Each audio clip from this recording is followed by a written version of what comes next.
So this is what the type of thing that someone can have if they become a full-time property investor. Absolutely.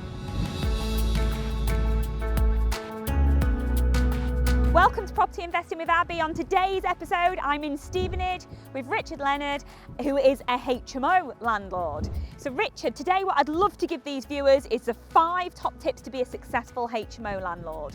What do they need to know? Okay, you need to get yourself educated. You need to understand how a HMO works. You need to find the right property and you need to buy it at the right price. You need to adhere to all the amenity and fire standards to make it a compliant and successful property. Number 1, get educated, know what you're doing. Number 2, buy houses at the right price and I assume the right location. Absolutely, Abby, absolutely. And in Stevenage, you've got an Article 4 area and a non-Article 4 area. Which is easiest to buy in? It's the non-Article 4 area. Non-Article 4 area. Yeah, it means there's no planning permission required. And then the third thing about the compliance. So could you list us the compliance you need to have for being a HMO landlord? Well, in terms of your background, you have to prove to the local authority you're a fit and proper person, that you understand the amenity standards in your local area, the fire standards in your local area, and they do differ. Make sure that you understand your tenant type as well. I think that's really important. It's no use, as we talked about earlier, mixing sort of warehouse staff with high-end professionals. It just doesn't work.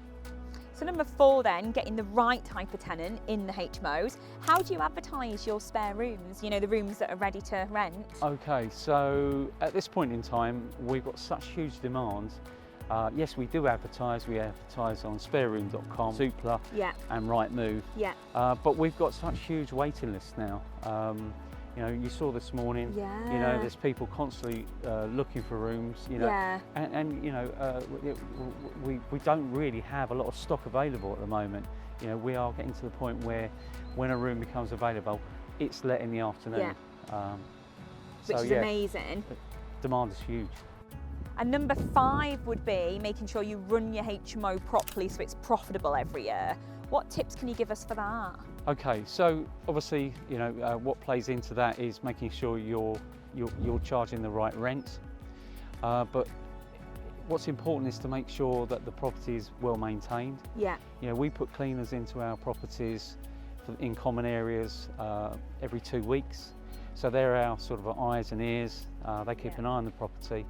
And we've got a 24/7 call centre which looks after those properties so that we get alerted if there's any major problems, lockouts, leaks, floods, whatever. So Richard, if there's anyone watching this, loves what you're doing here in Stevenage, how could they get involved? How could they invest?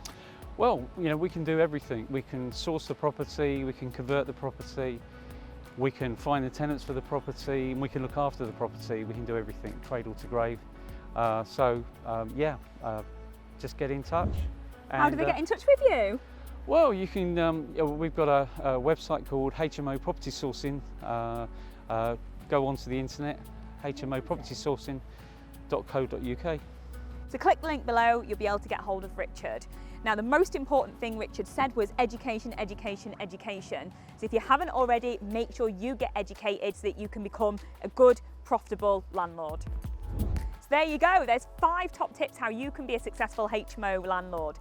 If you haven't already, subscribe to the channel, like the video, let us know about your experience with HMOs or if you'd like to get into HMOs.